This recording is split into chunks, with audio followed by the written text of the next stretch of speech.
I still remember the way my father's voice echoed through the marble halls of our mansion, bouncing off the cold, lifeless walls like a warning shot.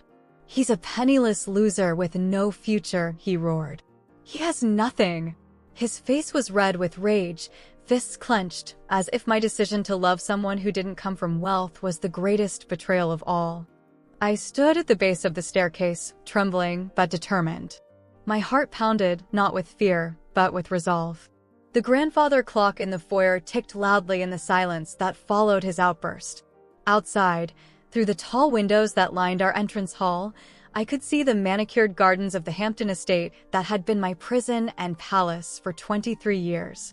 The roses were in bloom, perfect and controlled, just like everything else in my father's world.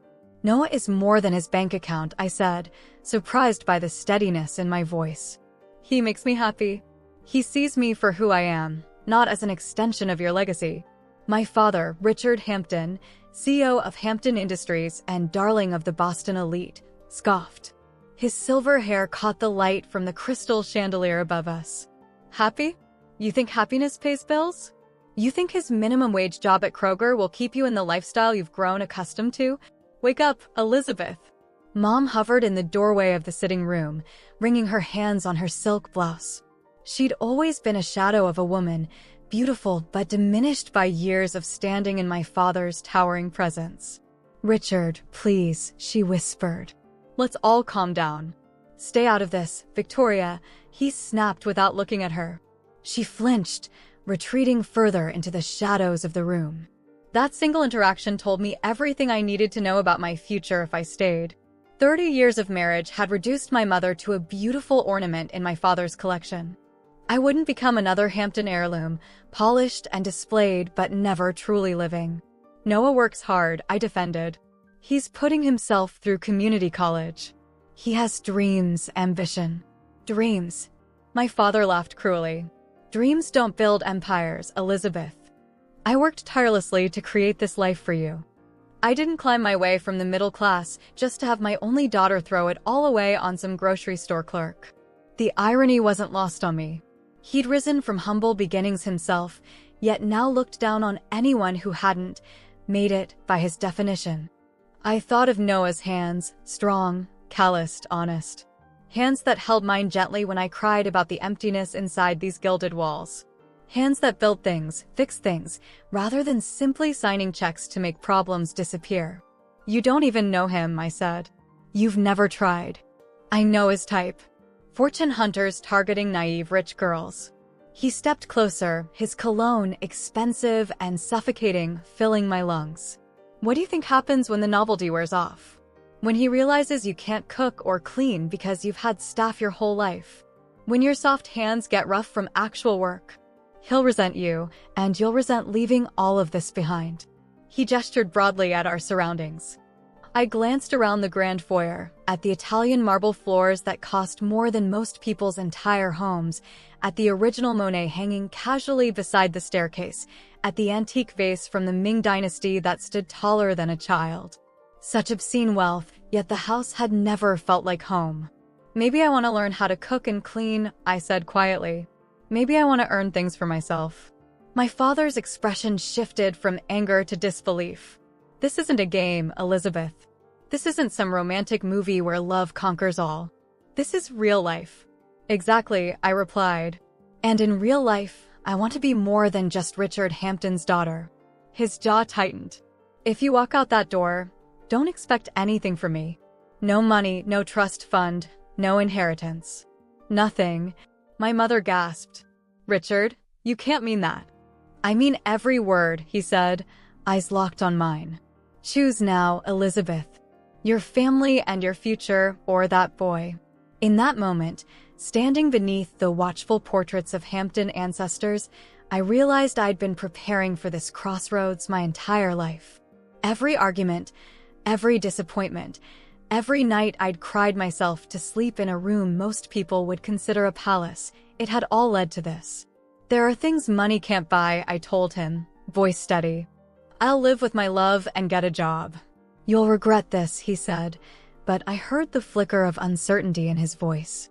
Perhaps for the first time, he realized he couldn't control everything. I didn't cry. I didn't beg.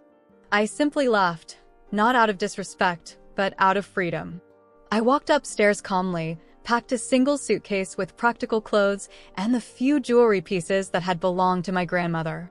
I left behind the designer dresses, the sports car, the credit cards.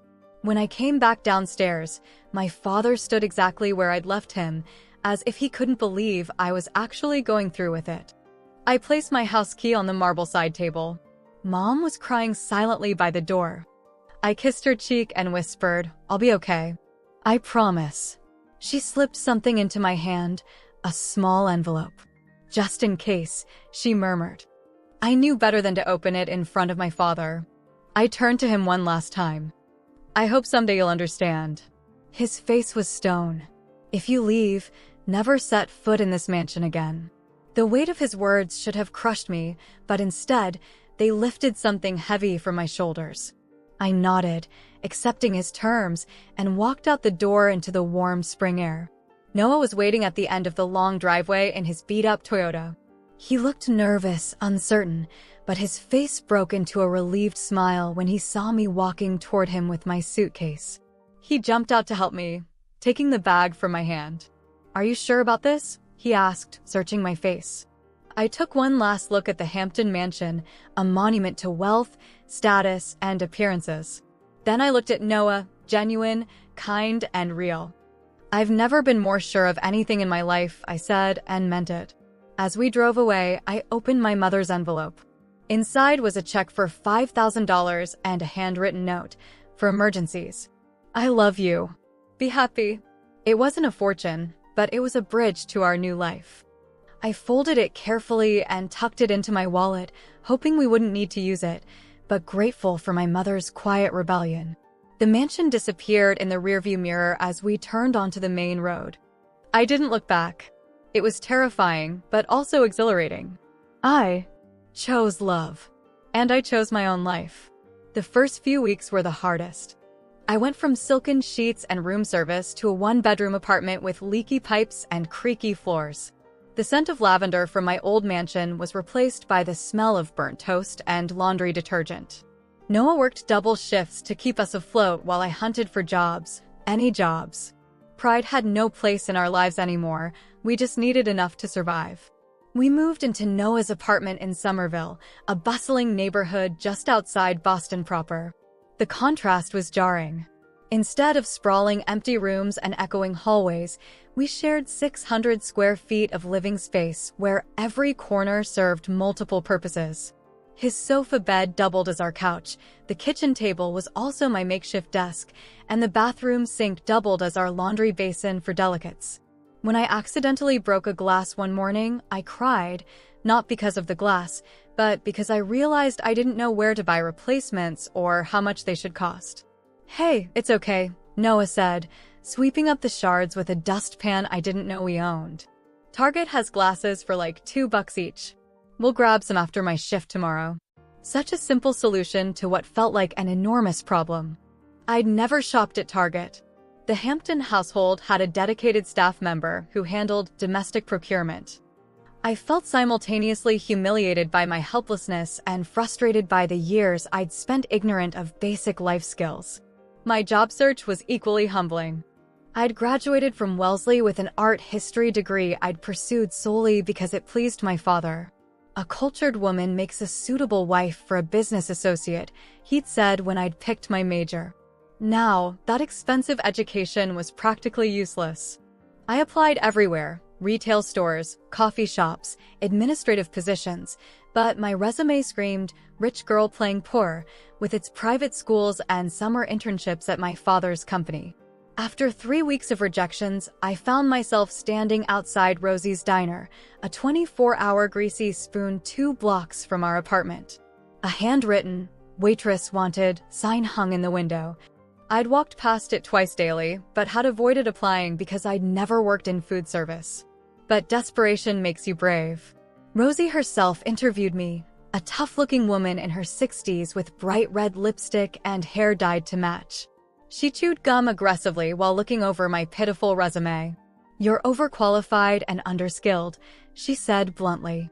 "Why would someone with a fancy degree want to serve truckers at 3 a.m.? I considered lying, crafting some story that might win her sympathy. Instead, I chose honesty. I left my family to be with someone they didn't approve of. I need to work, and I'll work hard. I'm a quick learner." She raised an eyebrow, sizing me up. "You've never had a real job before, have you, princess?" The nickname stung, but I nodded. "But I'm ready to start." Surprisingly, she laughed. "Well, at least you're honest." I started as a dishwasher after leaving my good-for-nothing ex-husband in '92 with 2 kids and $7 to my name. Now I own this place. She tossed my resume aside. "I'll give you a chance. Training starts tomorrow, 6 a.m. sharp. Wear comfortable shoes. Your feet will thank you." I floated home that day, triumphant with my new job, minimum wage plus tips, starting with the graveyard shift. Noah celebrated by splurging on a bottle of $8 wine, far from the vintage Bordeaux that had stocked my father's cellar, but somehow sweeter. Learning to be a waitress was brutal. My hands blistered from carrying hot plates. My feet throbbed in ways I never imagined possible. I smelled perpetually of fryer oil and coffee. The pink polyester uniform made me look washed out and frumpy. But there was dignity in the work, in earning every dollar through sweat and effort rather than birthright. My first paycheck was $286.42 for a week of work, less than what I used to spend on a casual lunch with friends. I stared at the check in disbelief, calculating how many hours of standing, smiling, and serving it represented. Noah found me crying at the kitchen table when he came home from his shift at the grocery store. "What's wrong?" he asked, alarmed. I shook my head, unable to explain that I wasn't sad. I was overwhelmed by the value of money seen through a new lens. "I never understood," was all I could say. He sat beside me, taking my hand in his. "Understood what?" "How hard people work just to survive." My father's employees, the staff at our house, I never really saw them. The shame was crushing. I was so blind. Noah didn't judge me. "You see it now," he said simply. "That's what matters." We settled into a routine of opposite schedules, Noah working days while I took night shifts so we could save on childcare costs once we had kids. The thought of children had been abstract before, but now it became a concrete goal, something to work toward. Each month we survived independently was a victory. Sometimes I'd see people from my old life, former classmates or family friends, while serving in the diner. Most pretended not to recognize me, embarrassed by my obvious downgrade in circumstances.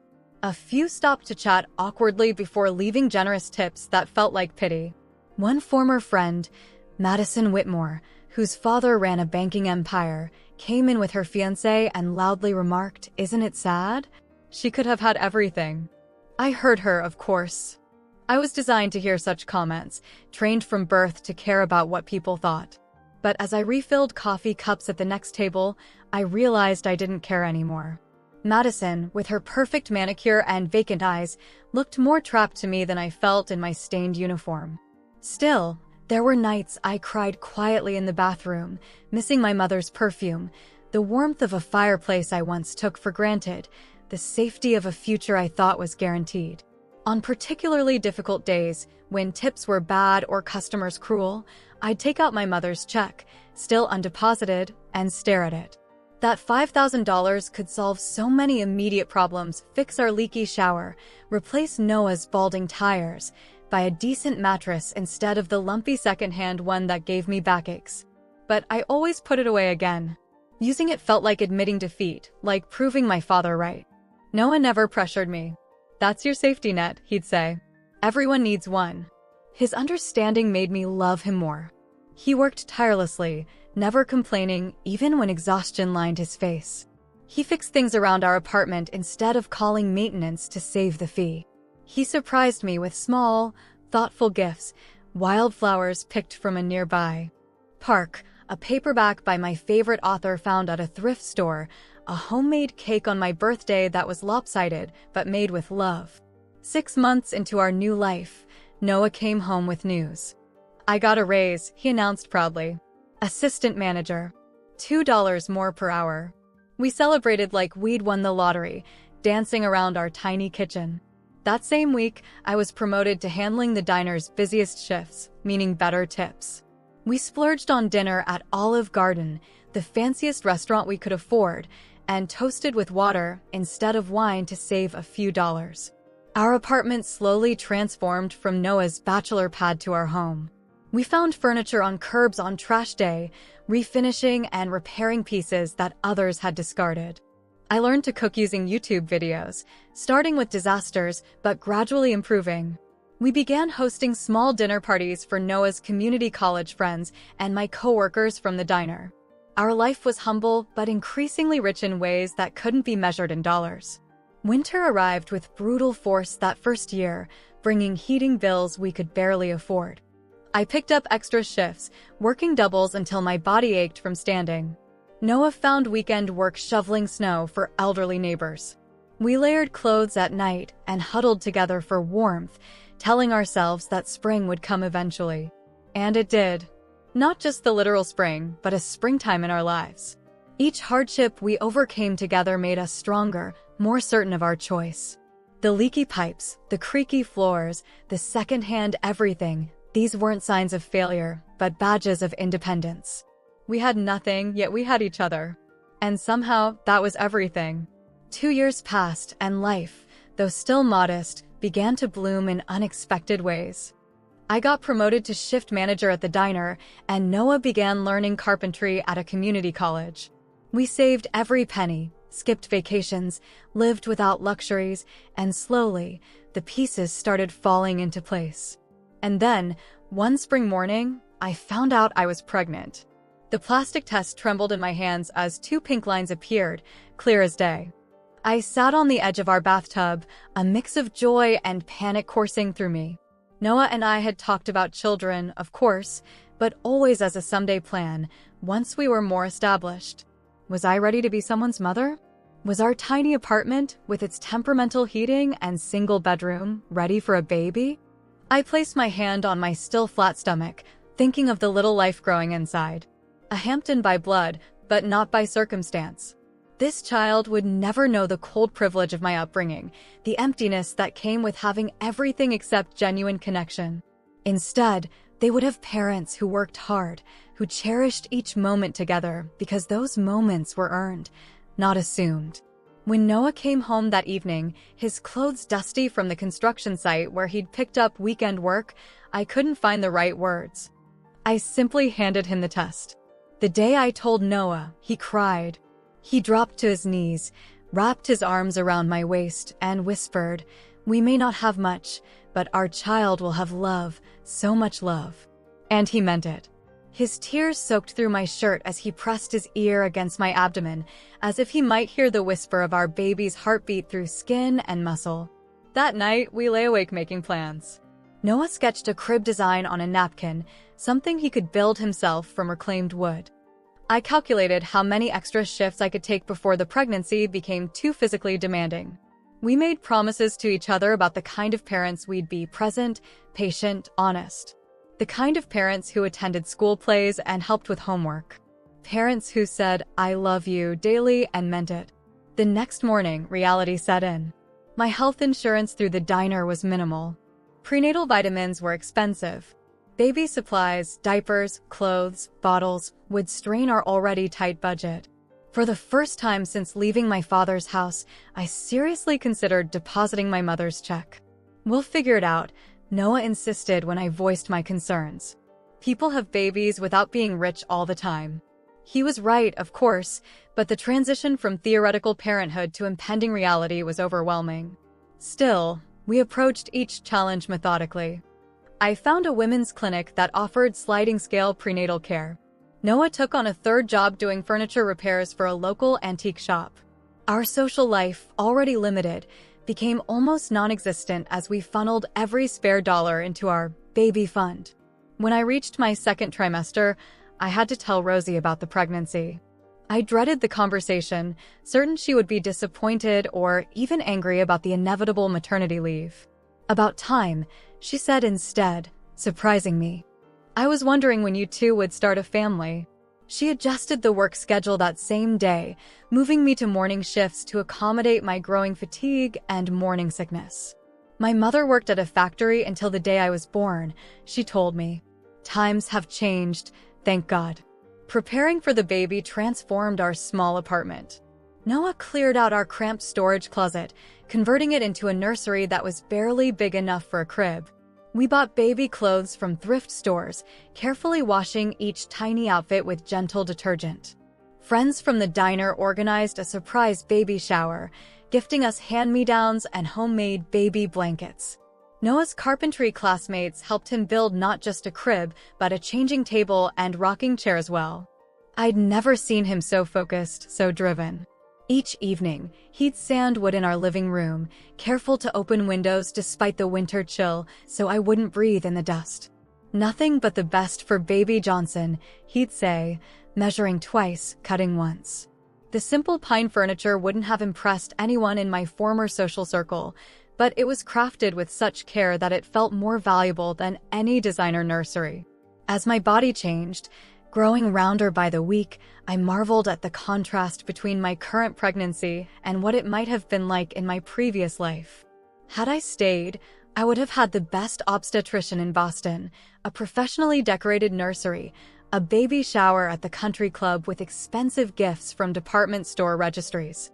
But I also would have had a husband chosen for his pedigree rather than his heart, and my child might have been raised primarily by nannies while I attended charity luncheons.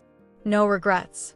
Noah asked one night, his hand resting on my 7-month belly as our baby performed what felt like somersaults. Not one, I answered truthfully. My water broke 3 weeks early on a snowy February morning. Noah was at work, and I had to call Rosie to drive me to the hospital. She arrived in 10 minutes flat, her ancient Buick sliding on the icy roads as she ran red lights and cursed at other drivers. My third grandbaby was born in the back of my car, she informed me as we sped toward the hospital. So cross your legs, princess. We're aiming for a hospital bed for you. We made it, barely. Noah arrived just in time, having run 3 miles through snow after his car wouldn't start. He was breathless, panicked, his face red with cold and exertion. But when the nurses put him in scrubs, his hands steadied. For 18 hours, he never left my side, whispering encouragement through each contraction, wiping my brow, reminding me to breathe. When our daughter Emma was born, our world shifted again. Her cry was the most beautiful sound I had ever heard. I looked into her eyes and felt the weight of everything we had endured, and also the indescribable joy of everything we had gained. 7 pounds, 3 ounces of perfection with Noah's dark hair and my green eyes. The nurses placed her on my chest, this tiny miracle wrapped in a hospital blanket, and everything else fell away. The cramped apartment, the financial struggles, the estrangement from my family. In that moment, none of it mattered. "She's beautiful," Noah whispered, his voice breaking. Just like her mother. We brought Emma home to our modest apartment 2 days later. I'd been so worried about the small space, but now it felt just right, cozy rather than cramped, perfect for keeping our newborn close. Noah had installed a bassinet beside our bed, handcrafted with curved edges and lined with the softest secondhand fabric we could find. The first few months were a blur of sleepless nights, diaper changes, and the constant, demanding rhythm of newborn care. I took 3 months of unpaid maternity leave, stretching our budget dangerously thin. For the first time, we missed a rent payment, then a second. Noah's carpentry skills saved us. He built custom furniture for our landlord to cover the deficit. Emma was our treasure, our proof that love could grow even in the harshest soil. Each milestone, her first smile, her first laugh, the first time she rolled over, felt like an achievement we'd all accomplished together. I documented everything in a journal, wanting to remember every detail of these precious early days. When I returned to work, Rosie adjusted my schedule again, allowing me to bring Emma for the slow morning shifts. She'd sit in a bassinet behind the counter while I served coffee and breakfast to the regulars, many of whom had watched my pregnancy progress and now cooed over my daughter. One elderly customer, Mr. Petrosky, who came every day for poached eggs and toast, brought hand-knitted booties for Emma. "My wife made these for our daughter 40 years ago," he explained. "Never had grandkids to pass them to." These were the kinds of connections that money couldn't buy, genuine human interactions based on shared experience rather than social obligation. Emma was growing up surrounded by a community that had chosen us, just as we had chosen them. By her first birthday, our financial situation had stabilized somewhat. Noah had completed his carpentry certification and found work with a small construction company specializing in historical renovations. His hours were long, but the pay was better, and he came home each night with stories about the beautiful old homes he helped restore. I continued at the diner, now managing the full morning shift. We still budgeted carefully, but the constant anxiety about making ends meet had eased. We celebrated Emma's birthday with a small party in the neighborhood park. Noah built her a tiny table and chair set. Rosie made cupcakes. My coworkers and Noah's construction colleagues gathered around as Emma, confused but delighted by the attention, smashed cake into her dark curls. I looked around at our mismatched family of friends, Rosie with her flame-red hair, Mr. Petrosky leaning on his cane, Noah's boss Mike with his booming laugh, the young couple from downstairs who babysat Emma occasionally, and felt a surge of gratitude. These people had no obligation to love us, yet they did. They showed up. They supported us. They celebrated our joy and comforted our struggles. That night, after everyone had gone and Emma was asleep in her crib, Noah and I sat on our small balcony, sharing a rare glass of wine. "Do you ever wonder what she would have had if we'd stayed?" I asked quietly. Noah considered the question seriously. "More things," he said finally. "Less us." He was right. Emma's material needs were met. She was fed, clothed, sheltered, and deeply loved. What more could any child truly need? She would grow up understanding the value of work, the importance of community, the reality that happiness comes from connection rather than consumption. As if on cue, Emma's sleepy cry came through the baby monitor. I started to rise, but Noah gently pressed me back into my chair. "I've got her," he said, kissing the top of my head. "Finish your wine." I watched through the window as he lifted our daughter from her crib, his movements gentle and practiced. He swayed with her, singing softly, her tiny head nestled against his shoulder. This man, whom my father had dismissed as nothing, was everything: provider, partner, father. In giving up a fortune, I'd found a richness I couldn't have imagined. One quiet Sunday afternoon, while Noah was in the backyard building a swing set, I heard a knock at the door. I assumed it was a neighbor or maybe a delivery. But when I opened it, the world stopped. My father stood there, thinner, older, eyes swollen, and wet with tears I never thought I'd see. 3 years had passed since I'd walked out of the Hampton mansion. 3 years without a word, a call, not even a birthday card for Emma. I'd sent my mother photos of her granddaughter through a secret email account, never knowing if she received them. I'd scan the business section of newspapers occasionally, noting that Hampton Industries continued to thrive, that my father had opened new offices in Singapore. But I had convinced myself that chapter of my life was closed permanently. Yet here he stood on my doorstep, the great Richard Hampton, looking diminished somehow. His expensive suit hung loosely on his frame. Deep lines etched his once commanding face. His hair, more silver than black now, was slightly disheveled, as if he'd been running his hands through it nervously. "Elizabeth," he said, my full name strange after years of being just Liz to everyone in my new life. Words failed me.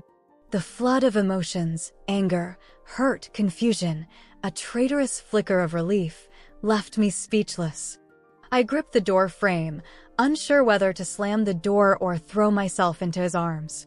He looked at me for a long time, wordless. I waited, heart thundering, unsure if I should slam the door or pull him inside. Finally, his voice cracked as he said, I was wrong. His hands trembled. I was so terribly wrong. The words seemed to physically pain him. My father had built an empire on never admitting mistakes, on bulldozing forward regardless of consequences.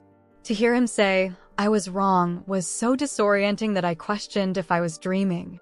Emma chose that moment to toddle around the corner, her mismatched socks, one blue, one yellow, sliding on the hardwood floor as she clutched her favorite stuffed rabbit.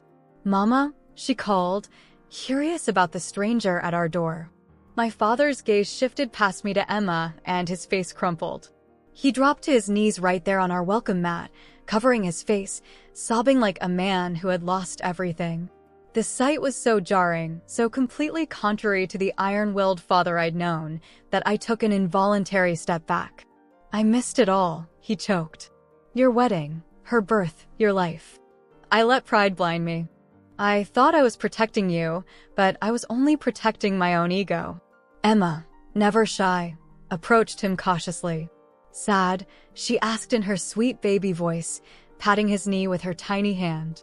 My father looked up, tears streaming freely down his face, and nodded. "Yes, little one." "Very sad." The simple interaction broke something in me, a wall I'd carefully maintained for 3 years. This was my father, flawed and stubborn, but still my father. And here was my daughter, showing more compassion to him in 30 seconds than he had shown to me in 30 years. Noah appeared in the hallway behind me, alerted by the unfamiliar voice. He stood protectively at my shoulder, wiping wood stains from his hands with a rag. To his credit, he showed no hostility, just watchful concern. "Mr. Hampton," he said with a nod, his voice neutral but firm. My father rose shakily to his feet, clearly uncomfortable under Noah's steady gaze. "Johnson," he replied, then cleared his throat. I owe you an apology as well." The tension was unbearable. Emma, oblivious to the complex adult emotions swirling around her, tugged at my jeans. "Up, Mama," she demanded, raising her arms. I lifted her, grateful for her warm weight against my chest, an anchor in this surreal moment. I didn't know what to say. Part of me wanted to scream at him, to ask why it took him 3 years. But another part, the daughter in me, just saw her father, broken and begging for forgiveness. "Why now?" I asked finally, my voice barely above a whisper. My father ran a hand through his silver hair. "Your mother's been sick," he said. "Breast cancer. Stage 2. The prognosis is good, but..." He swallowed hard. "It makes you think about what matters." The news hit me like a physical blow. Mom was sick, and I hadn't known. Hadn't been there. "Why didn't she tell me?" I asked, tears welling in my eyes. "She didn't want to burden you. Said you had enough challenges." He looked around our modest home with new eyes, not judging, but truly seeing. "She made me promise that if the worst happened, I wouldn't let you face it alone." But then last week, after her second round of chemo, she showed me the photos you'd sent. Of Emma. Of your home. She said you looked happier than you ever had at the mansion. Noah placed a supportive hand on my lower back. "Would you like to come in, Mr. Hampton?" he asked, the gracious invitation surprising both my father and me. For a moment, I thought my father might refuse. His rigid pride had dictated so many of his decisions. But after a brief hesitation, he nodded. "If that's all right with Elizabeth." I stepped aside, allowing him to enter our home. It felt strange, like worlds colliding. His polished Italian loafers looked out of place on our IKEA rug. His Rolex caught the afternoon sunlight streaming through our simple curtains. Emma squirmed to be put down, immediately grabbing my father's hand and tugging him toward her toys in the corner of the living room. "This is Bunny," she informed him seriously, holding up her well-loved stuffed rabbit. "He's sleepy." My father knelt awkwardly beside her, his expensive suit pants pressing against our hardwood floor. "Hello, Bunny," he said, his voice gentler than I'd ever heard it. "It's nice to meet you." Noah disappeared into the kitchen, returning with a tray of mismatched mugs. "Tea? Coffee?" he offered, the picture of hospitality despite the circumstances. "Tea, please," my father replied, looking slightly bewildered, as if he couldn't quite believe he was sitting on the floor of a modest suburban home, being served tea in ceramic mugs instead of fine china. I sat on the sofa, watching my daughter interact with the grandfather she'd never known existed. Emma, with a child's intuition, seemed to sense his need for connection. She brought him toy after toy, explaining each one's name and purpose with detailed toddler logic. "You have a beautiful home," my father said during a lull, surprising me with his sincerity. "It's warm." The compliment, so simple yet so profound coming from him, loosened something in my chest. Our apartment was nothing by Hampton's standards. No marble countertops, no designer furniture, no priceless art. But it was indeed warm. Lived in. Loved. "Mom's really sick?" I asked quietly while Emma was distracted with her toys. He nodded gravely. "The doctors are optimistic, but it's been difficult. The treatments are aggressive." "Does she know you're here?" "She suggested it," he admitted. "But I wanted to come. Needed to come." Noah returned from the kitchen with more tea. "Emma's swing set is almost finished," he said conversationally, easing the heaviness in the room. "Would you like to see it, Mr. Hampton?" My father looked surprised by the invitation, then nodded. "I'd like that." As they walked to the backyard, I watched through the window as Noah showed my father the simple wooden structure he'd built from scratch. To my amazement, my father asked questions, nodding attentively as Noah explained his design choices. There was no condescension in his manner, only genuine interest. I noticed my father's gaze drift to the modest flower garden I'd planted along the fence, to the small stone path Noah had laid, to the birdhouse Emma and I had painted together hanging from the maple tree. He seemed to be cataloging these details, these small evidences of our life together. When they returned, Emma was ready for her nap. I excused myself to put her down, grateful for a moment, alone to process the emotional whirlwind of my father's appearance. In the quiet of Emma's room, rocking her to sleep, I allowed myself to feel the full weight of the past 3 years, the loss, the growth, the unexpected joy, and now this unanticipated chance at reconciliation. By the time I returned to the living room, my father was preparing to leave. "I've taken enough of your Sunday," he said, standing somewhat uncertainly. "How is Mom, really?" I asked, needing more than his clinical description. His facade cracked slightly. "She misses you terribly.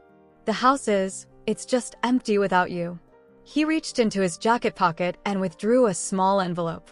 "My number, and the name of her oncologist if you'd like to speak with him directly."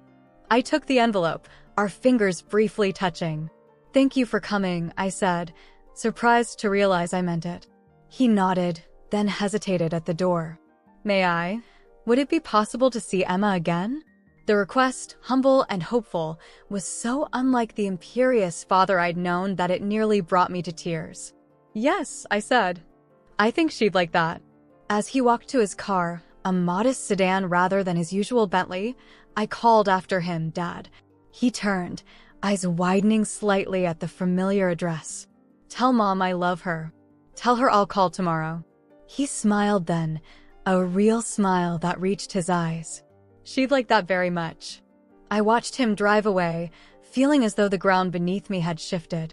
Noah came to stand beside me, wrapping an arm around my waist. "Are you okay?" he asked quietly. I leaned into his solid presence. "I think I will be." We invited him in. It felt strange, like letting a ghost into our little sanctuary. Noah, ever gracious, offered him tea. Emma climbed into his lap without hesitation, as if she could sense he was family. My father cried again. "She's beautiful," he whispered. "She has your eyes." I watched him soften, melt into the chair, and I realized the mansion hadn't made him powerful. Love, humility, and loss had made him human. The days following my father's unexpected visit passed in a blur of emotional phone calls and tentative plans.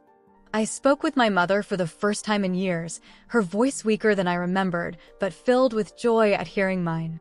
She cried when I described Emma's latest antics, laughed when I told her about Noah's carpentry business beginning to take off. We carefully avoided discussing the past, focusing instead on her treatment schedule and my promise to visit soon. That visit happened the following weekend. Noah offered to stay home with Emma, understanding that the reunion with my mother might be overwhelming enough without adding a toddler to the mix, but I insisted we go as a family. "She needs to meet her granddaughter," I said. "And I need you there." Driving up to the Hampton estate felt surreal.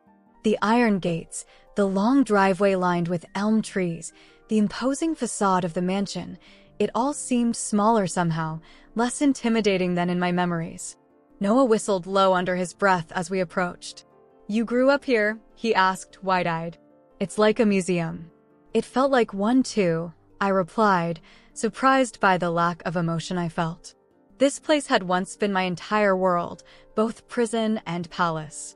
Now it was just a house, an extraordinarily expensive one, but still just brick and mortar. My father greeted us at the door himself, rather than having the housekeeper do it, a small but significant change. He wore casual clothes, something I'd rarely seen throughout my childhood. "Thank you for coming," he said, the formality awkward but sincere. Mom waited in the solarium, her favorite room with its wall of windows overlooking the rose garden. The sight of her took my breath away. She had always been slender, but now she looked fragile, her designer outfit hanging loosely on her diminished frame. A colorful silk scarf wrapped elegantly around her head, covering the hair loss from chemotherapy. "Elizabeth," she breathed, rising slowly from her chair, arms outstretched. I crossed the room in 3 strides and embraced her gently, afraid she might break in my arms. She smelled different, the expensive French perfume replaced by the antiseptic scent of hospitals and medication. But her arms around me felt the same, and I was suddenly a little girl again, finding comfort in my mother's embrace after skinning my knee or failing a writing lesson. "I'm so sorry," I whispered, tears flowing freely. "I should have been here." She pulled back to look at me, her eyes fierce despite her physical weakness. "No apologies. Not from you. You lived your life. That's all I ever wanted for you." Noah stepped forward then, Emma in his arms. My mother's face transformed, joy erasing the signs of illness momentarily. "Is this my granddaughter?" she asked, voice trembling. Noah placed Emma gently in my mother's lap. "Say hello to Grandma Victoria," he urged softly. "Gamma?" Emma asked, looking confused but not upset. My mother nodded, tears spilling down her cheeks. "Yes, sweet girl. Grandma." She looked up at Noah. "Thank you for taking care of my girls," she said simply. "They take care of me too," he replied with a smile. The visit stretched from the planned hour to an entire afternoon. My father ordered lunch from Emma's favorite local restaurant, information he must have gleaned from our previous conversation. The 4 adults ate in the solarium while Emma napped on a cushioned window seat, watched over by both grandparents with expressions of wonder.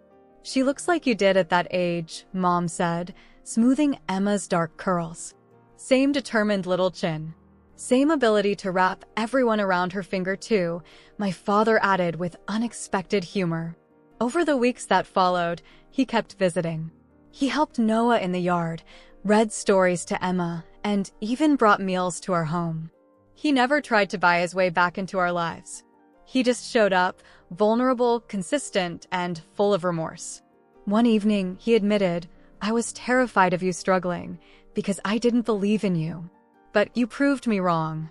These visits became a regular occurrence. Every Wednesday evening and Sunday afternoon, my father's sedan would appear in our driveway. He'd arrive bearing simple gifts, a children's book for Emma, fresh vegetables from the farmer's market. Once a set of quality carpentry tools for Noah that prompted a lengthy discussion of joinery techniques I didn't understand, but both men seemed enthusiastic about. Most surprisingly, he rolled up his sleeves and participated in our lives. The first time he mowed our small lawn, Noah and I exchanged bewildered glances through the kitchen window. Richard Hampton, CEO of a multinational corporation, pushing a second-hand lawnmower across our patchy grass. It was an image I couldn't have conjured in my wildest dreams. "Has he ever done yard work before?" Noah whispered. "I doubt it," I replied, watching my father figure out the mechanics of the mower with determined concentration. My mother's health improved gradually. The chemotherapy treatments ended, replaced by radiation therapy that left her tired, but in better spirits. I accompanied her to appointments when I could, our conversations in hospital waiting rooms bridging the years of separation. She shared stories of my childhood I'd forgotten, and I told her about my life with Noah, the struggles, the joys, the profound contentment I'd found in our modest existence. I envied you, you know, she confessed during one of these hospital visits. When your father showed me those photos you sent, I saw something in your eyes I've never had: real happiness. Not satisfaction, not comfort, but joy. You could have it too, I suggested cautiously. It's not too late. She smiled sadly. Some paths can only be walked in youth, dear. But seeing you follow yours, that's enough for me. Noah's carpentry business flourished unexpectedly when one of his historical restoration projects was featured in a local magazine. Orders for custom furniture began coming in steadily, allowing him to rent a small workshop space instead of working from our garage. My father, to everyone's surprise, showed genuine interest in the business, occasionally offering practical advice on accounting or contracts without the condescension I would have expected. He's actually pretty knowledgeable, Noah admitted one night after my father had helped him structure a payment plan for a large commission. When he's not being a snob about it. He built his company from nothing, I reminded him. Before he became what he became. The transformation in my father wasn't immediate or absolute. He still had moments of arrogance, still occasionally made tone-deaf comments about our lifestyle. But there was a softening, a willingness to learn and adapt that I'd never seen in him before. One rainy afternoon, while Noah was at his workshop and Emma napped, my father and I sat at our kitchen table drinking coffee from chipped mugs. I've been thinking about your mother's foundation, he said hesitantly. The literacy initiative. My mother had started a foundation years ago to promote childhood literacy in underserved communities, though it had always seemed more like a social obligation than a passion. What about it? I asked. I'd like to expand it. Make it more meaningful. He stirred his coffee thoughtfully. Your mother suggested focusing on vocational training as well, carpentry, plumbing, electrical work. Skills that provide real opportunities. I smiled, recognizing Noah's influence in this new direction. That sounds worthwhile. I thought perhaps. He hesitated, uncharacteristically uncertain. Perhaps you might consider being involved. Your perspective would be valuable. The offer hung between us, not a demand, not a bribe, but an invitation to collaborate as equals. It wasn't an attempt to pull me back into his world, but rather his tentative step into mine. I'd like that, I said, surprised to find I meant it. It wasn't easy to forgive, but it was healing. And slowly, we rebuilt what was broken, not with grand gestures, but with presence, patience, and truth. I no longer craved the mansion. I had found something greater, a family that had survived the storm and come out stronger. Spring arrived again, bringing with it my mother's clean bill of health and Emma's 3rd birthday. We celebrated in our backyard, now boasting a proper garden and the completed swing set. My parents arrived early to help with preparations, my father inflating balloons with unexpected skill, my mother arranging a homemade birthday cake she'd insisted on baking despite my protests that she should rest. I've missed too many moments already, she said firmly, placing the last strawberry on top of the frosting. I'm not missing any more that I can help. As guests arrived, Rosie from the diner, Noah's colleagues, neighbors, my new friends from the foundation, I watched my parents navigate this unfamiliar social territory. My mother, elegantly simple in a sundress rather than her usual designer wear, chatted easily with everyone. My father was more reserved but made a genuine effort, asking questions about people's lives and actually listening to their answers. When it came time for cake, Emma insisted on sitting on her grandfather's lap. He beamed with pride as we all sang "Happy Birthday," his voice joining the chorus with surprising enthusiasm. Afterward, as Emma opened presents, he whispered something in her ear that made her giggle uncontrollably. What did you say to her? I asked as he helped me clean up wrapping paper. I told her she's the best birthday girl in the whole wide world, he replied, a hint of his old confidence returning. And that her grandfather is the luckiest man alive to know her. The simple sincerity of his words brought unexpected tears to my eyes.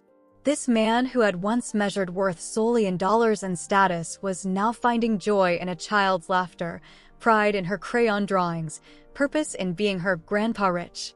Later that evening, after all the guests had gone and Emma was asleep surrounded by new toys, Noah, my parents, and I sat on the patio.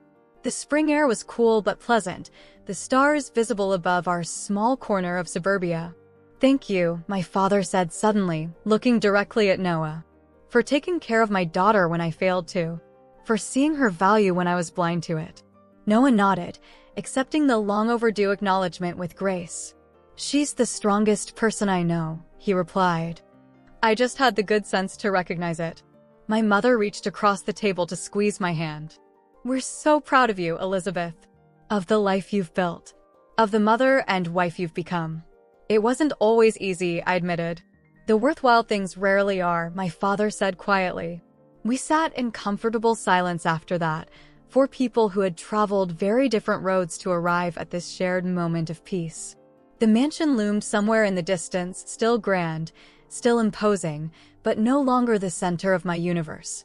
My world had expanded beyond those marble halls to something far richer, a life built on love rather than luxury, connection rather than status, truth rather than appearance.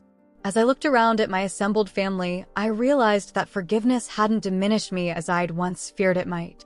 It had expanded me, created space for growth and healing that benefited us all. We weren't perfect. The past couldn't be erased. But bridges, once thought permanently burned, were being carefully, intentionally rebuilt, not to cross back to old territory, but to connect new lands we were all discovering together. 3 years ago, I walked away from fortune and comfort. Today, I wake up in a modest home filled with laughter, love, and the scent of pancakes on a Saturday morning. Our second baby is on the way, and Emma can already write her name with crayon on the walls. Noah still builds furniture on weekends, and I'm now managing the diner where I once served coffee with shaking hands. The morning light streams through our kitchen window, painting golden patterns across the wooden table Noah crafted for our 5th anniversary. Emma sits in her booster seat, tongue caught between her teeth in concentration as she attempts to pour her own orange juice. At 4 years old, she insists on doing everything herself. "I'm a big girl, Mama," even when it results in small puddles and sticky fingers. "Careful, sweet pea," Noah cautions gently, hovering nearby with a dish towel at the ready. His protective instincts have intensified since we learned about the new baby, as if practicing extra vigilance with Emma might somehow prepare us for juggling 2 children. I rest my hand on my growing belly, feeling the flutter of movement that still amazes me even the second time around. "He's active this morning," I remark, smiling as Noah abandons juice duty to place his palm alongside mine. Noah raises an eyebrow. "Something you're not telling me about yesterday's ultrasound?" I laugh. "Just a feeling. Mother's intuition." "Well, Mother's intuition was wrong last time," he reminds me, grinning. We'd been convinced Emma was a boy, had even painted the nursery blue before her arrival proved us thoroughly mistaken. "Either way, this little one is going to have the best big sister in the world," I say, winking at Emma, who beams with pride at the title. Our home has expanded since those early days, not in grandeur but in character. We'd saved enough to purchase this small 3-bedroom house in a family-friendly neighborhood last year. It's nothing fancy. The kitchen cabinets need updating, the backyard is more weeds than grass, and the upstairs bathroom sink drips persistently despite Noah's repeated attempts to fix it. But it's ours, not rented, not borrowed, but earned through years of hard work and careful saving. Noah's carpentry business has developed a loyal following, with clients willing to wait months for his handcrafted furniture. The workshop he once rented has been replaced by a converted garage studio where the scent of sawdust and varnish permanently lingers. Sometimes I find Emma out there with him on weekend afternoons, her small hands sanding wood under his patient guidance, her face serious with concentration as she learns the trade that has become our family's lifeblood. My career path has been more surprising. After 5 years at Rosie's Diner, working my way up from waitress to manager, I was offered a partnership when Rosie decided to semi-retire. The prospect terrified me initially. I'd never imagined myself as a business owner, but Noah's unwavering confidence and my father's unexpected practical advice helped me take the leap. "You have good instincts," my father had said during one of our Sunday dinners. And you understand people, what they need, what makes them feel valued. That's something that can't be taught in business school. The diner, now officially Rosie and Liz's, has become a community fixture, evolving from a greasy spoon to a beloved local gathering place. We've updated the menu, renovated the interior, and extended our hours to include family-style Sunday dinners that regularly sell out. The pink polyester uniforms are gone, replaced by simple black aprons over jeans, a small change that improved staff morale immensely. My father, now retired, visits us every week. Sometimes we talk about the past. Other times, we just sit in silence, watching Emma play in the yard he once called beneath us. I've come to believe that wealth is measured not by what you have, but by what you're willing to give up for love. The most profound change, though, is in our extended family relationships. My parents have settled into their roles as grandparents with surprising ease. Mom, fully recovered and radiating a new kind of energy, takes Emma for girls' days that inevitably result in ice cream-stained dresses and stories about the butterflies they chased in the park. My father, once so concerned with appearances, now happily crawls on all fours through our living room, letting Emma ride on his back while making surprisingly convincing horse noises. They've downsized from the mansion to a comfortable condo closer to us, a decision that shocked Boston society but seemed perfectly natural to our newly configured family. Too many rooms we never used, my father explained simply. And the drive to see Emma was too long. When we announced this second pregnancy, they were the first people we told. My mother cried happy tears, already planning a gender-neutral nursery in their guest room. My father, in a gesture that still moves me when I think about it, presented Noah with a small wooden box. This was my father's, he said, uncharacteristically emotional. And his father's before him. Inside lay a vintage pocket watch, its gold case engraved with the Hampton family crest. I want you to have it, he told Noah. To pass to your children someday. Noah, understanding the significance, accepted the heirloom with appropriate reverence. Thank you, Richard, he said simply. The two men shook hands, the last vestiges of old tensions finally dissolving in this symbolic passing of family legacy. Today is Sunday, which means family dinner at our house, a tradition that began tentatively after my parents returned to our lives and has since become the cornerstone of our week. Noah marinates chicken for the grill while I prepare a salad with vegetables from our small garden. Emma helps by arranging flowers in mismatched vases for the table, her serious attention to detail a trait she clearly inherited from my father. When are Grandma and Grandpa coming? She asks for the third time in an hour, peering out the window in anticipation. Soon, sweet pea, Noah assures her. Why don't you finish your drawing for Grandpa while we wait? She returns to the coffee table where a crayon masterpiece awaits completion, a family portrait with stick figures of varying heights, the smallest one, representing her coming sibling, floating mysteriously in the air above the rest of us. Emma's artistic interpretation of pregnancy continues to amuse us all. The doorbell rings promptly at 4, my father's military punctuality remains unchanged despite retirement. Emma races to answer it, flinging herself into her grandfather's arms before he can fully enter. He lifts her high, her giggles filling our modest entryway. There's my favorite girl, he says, his formerly stern face now habitually creased with smile lines. My mother follows, carrying a homemade apple pie and looking effortlessly elegant in simple linen pants and a blouse, a far cry from the formal designer where that once defined her. She hugs me gently, mindful of my pregnancy. How are you feeling, darling? She asks, her eyes scanning my face for signs of the exhaustion I've been battling lately. Better today, I assure her. The morning sickness is finally easing up. She nods knowingly. Your brother gave me terrible morning sickness too. The casual reference to my younger brother, Michael, no longer carries the weight it once did. His decision to follow our father into the family business created a distance between us that predated my estrangement from my parents. But even that relationship has slowly begun to heal, with occasional awkward but increasingly genuine phone calls and promises of a visit when his busy schedule allows. As Noah grills and my parents set the table, tasks they've insisted on claiming, I take a moment to observe this tableau of domestic harmony. The scene would have been unimaginable 6 years ago, when I stormed out of the mansion with nothing but a suitcase and determination. The journey from there to here hasn't been easy. There were moments of devastating hardship, of doubt, of wondering if I'd made the greatest mistake of my life. Yet looking around at this simple Sunday gathering, at Noah teaching my father the secret to perfectly grilled chicken, at my mother helping Emma arrange her wildflower bouquet, at the evidence of our intertwined lives visible in every corner of our home, I know with absolute certainty that I chose correctly. After dinner, while Emma shows my parents her latest preschool art projects, Noah and I slip away to the backyard for a rare moment alone. The evening air is warm, scented with the neighbor's jasmine and the lingering aroma of charcoal. Noah wraps his arms around me from behind, his hands resting protectively over our growing child. "Happy?" he asks simply, his chin on my shoulder. I lean back into his solid presence, watching the golden light of sunset transform our ordinary yard into something magical. Through the window, I can see my father reading to Emma, his expressions animated in a way they never were during my childhood.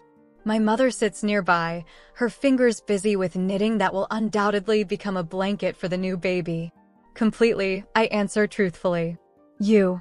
More than I ever thought possible. He turns me gently to face him. "You know, your father asked me something interesting the other day. He wanted to know if I ever regretted not having more, a bigger house, fancier cars, the kind of life he could have made possible if we'd accepted his help from the beginning." "What did you tell him?" I ask, curious. Noah smiles, brushing a strand of hair from my face with calloused fingers that speak of honest work and tender care. I told him that having more would have meant having less of what really matters.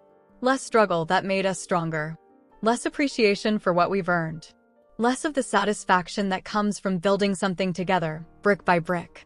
His words echo my own feelings so perfectly that tears spring to my eyes, these pregnancy hormones making me emotional at the slightest provocation. "I love you," I whisper, for seeing the value in our simple life when the rest of the world is chasing bigger and more expensive versions of happiness. "There's nothing simple about this life," he contradicts gently. "It's beautifully, wonderfully complex. And I wouldn't trade a single day of it, not even the hardest ones, for all the mansions in Boston." From inside comes the sound of Emma's laughter, bright and uninhibited, followed by my father's deeper chuckle. The ordinary miracle of family harmony, of bridges rebuilt and wounds healed, fills me with a contentment so profound it almost hurts. And though the road was hard, I would choose it again. Because in giving up everything, I found everything that truly mattered. Love, family, growth, and the kind of happiness no inheritance could ever buy. As the sun sets over our modest kingdom, I take Noah's hand and lead him back inside, back to the noisy, messy, perfectly imperfect life we've created together. A life rich not in possessions but in moments, in connections, in the quiet dignity of choosing love over luxury and finding abundance in what truly matters.